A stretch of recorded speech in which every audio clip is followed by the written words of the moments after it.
On a pensé à faire cette exposition sur la restauration de la Victoire de Samothrace parce que c'est vraiment un des 3 chefs-d'œuvre du musée du Louvre.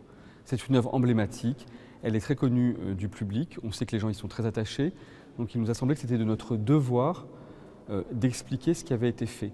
La Victoire de Samothrace a été restaurée en 2013-2014, mais elle avait été restaurée au XIXe siècle, donc on a voulu montrer qu'elle s'est présentée sous d'autres formes. Elle s'est présentée sans le buste ni les ailes, sans le bateau, ensuite avec le bateau.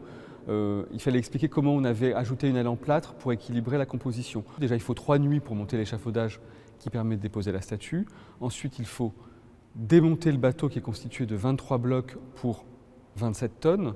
Tous les mardis, jour de fermeture du musée, on passait un certain nombre de blocs de l'escalier de la Victoire de Samothrace jusqu'à cette salle, qui est la salle des 7 cheminées, qui est l'ancienne chambre du roi, où était installée une vaste cabine de restauration.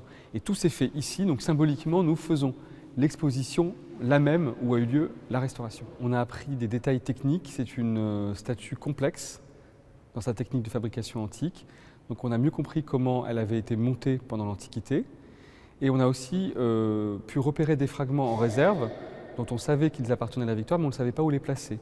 Donc on a pu rajouter 3 plis sur la tunique de la Victoire, qui ponctuent très agréablement sa hanche, par exemple, et toute une plume au sommet de l'aile. Et là, on a appris quelque chose, c'est que cette plume avait été exprès sculptée à part et rapportée avec un petit goujon métallique. Ça, c'est inédit.